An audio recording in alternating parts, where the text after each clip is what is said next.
ఇప్పుడే స్వామి గారు కొన్ని విషయాలు చెప్పారు, నేను అవన్నీ పోవడం లేదు. గడచిన ప్రభుత్వం 5 ఏళ్లలో ఒక్క పైసా ఖర్చు పెట్టకపోతే, ఈ ప్రభుత్వానికి ఆర్థిక ఇబ్బందులున్న ఎస్సీల కోసం 804 కోట్ల అవుట్లేతో 340 కోట్ల రూపాయలు సబ్సిడీతో గవర్నమెంట్ గ్రాంట్తో ఎకనామిక్ సపోర్ట్ స్కీమ్స్ తీసుకొచ్చాం. సబ్ ప్లాన్ పూర్తిగా రద్దయ్యే పరిస్థితి వచ్చింది. 14-19 సబ్ ప్లాన్ పర్ఫెక్ట్గా అమలు చేశాం.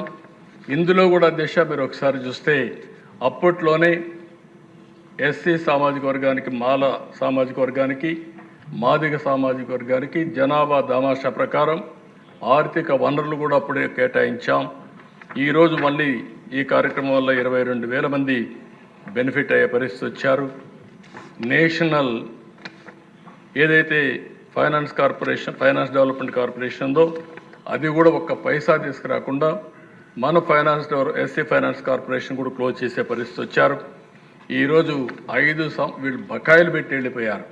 ఆ డబ్బులు కట్టకపోతే డబ్బులు ఇవ్వమంటే 5 సంవత్సరాల్లో పాత బకాయిలు చెల్లిస్తామని అగ్రిమెంట్ ఇచ్చి ఎంఓ ఇచ్చి ఒక ఎంఓ వాళ్ళ డబ్బులు కూడా కట్టి మళ్ళీ డబ్బులు రెగ్యులరైజ్ చేశాం.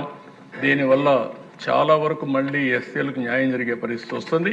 కొంతమంది రిక్వెస్ట్ చేశారు, ఇప్పుడే మాల సామాజిక వర్గానికి చెందినవారు కానీ, మాదిగ సామాజిక వర్గానికి చెందినవారు కానీ ఆర్థికంగా కూడా పైకి తీసుకొచ్చే కార్యక్రమాలు ఇమ్మని చెప్పి కోరారు. ఈ ప్రభుత్వం కట్టుబడి ఉంది.